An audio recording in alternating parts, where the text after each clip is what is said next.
aspect of collegiate life. Would you say that there's so many young people who, for whatever reason, have almost cut their ties with any kind of spiritual understanding or church or synagogue or mosque affiliations whatsoever? Would that be a fair assessment in terms Well, of? there are some. In fact, there's, Dr. Haney, there's almost a perception that is in fact the truth. What I learned from this questionnaire is that many young people, in fact, most of the young people who responded, have a strong belief in God. They believe in the power of prayer. They believe in the importance of fellowship. They believe in the importance of quiet time and Bible study. They believe in the importance of attending church on a regular basis, even though many said that during their first year, their freshman year, was something they got away from. Because the other thing I need to mention is that most of the people who completed this questionnaire were upperclassmen looking backwards and saying, if you had to do it over again, this is how I would do things. And so one of the things that I think is clear is that when young people do move away from their Christian experience as freshmen or sophomores, they eventually find their way back as juniors and seniors. Okay, very good. And so the other thing too that I think is critical is for them to understand the nature of the relationship with God, that it's a one-on-one relationship, and he starts right where you're at. And so you may be having problems in terms of grades, problems in terms of performance, problems in terms of wanting to be part of a group. And the fact of the matter is that God loves you just as you are. And you're on the campus for a reason. And part of the book talks about how you can find what your call really is in life. And so the book, again, was designed to uplift our young people. It wasn't designed to condemn them. It's designed to uplift them and to empower them, to give them information that they're not going to learn in a classroom. Yeah, it's very hard to think in terms of where you might get that. You know, you might have an orientation course, but in many instances, those orientation courses simply are sort of limited in terms of what they can do. You see, but I think that serves a real need on many college campuses today, and I'm sure that you've had a good reception in reference to it. What has been the reception in reference to what It's been extremely positive, and you know, I'm just humbled by the response. I wanted this to be viewed as actually a ministerial tool to help reach out to our young people, and it's been very positive.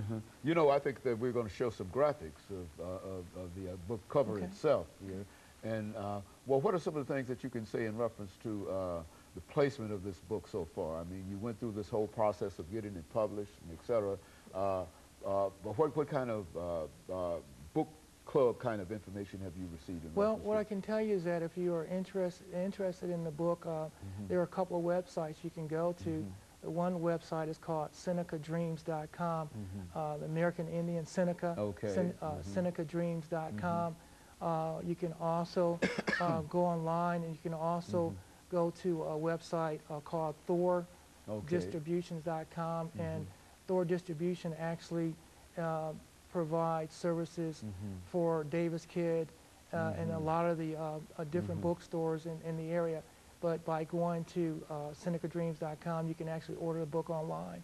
Our hope is that it will be picked up by some of the major book clubs like Crossroads and some of the other book clubs. Very good. And so you've tried to make some arrangements in order to give it as wide a circulation as you can possibly give it. And you're finding that there has been a very, very good response to it. It's been very positive. And again, as a new writer, that is very encouraging. And I also understand, again, that this is the kind of book that it speaks for itself.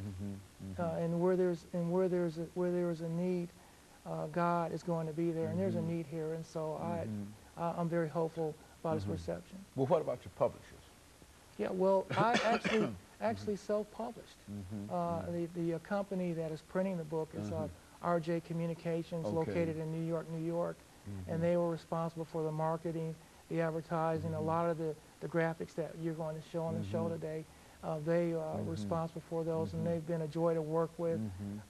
We've already talked about a second book and a second volume to this one, so I'm encouraged by my relationship with them. And again, the other thing that's important is that the United Methodist Church Good. has been very supportive and has come out and made inquiries about the book. So we'll see it. I think we'll see it in a lot of different venues. And of course, especially on college campuses. Yes. You think in college bookstores and Yes. places where students, well, not only college students there, but all over can have some need for such a book.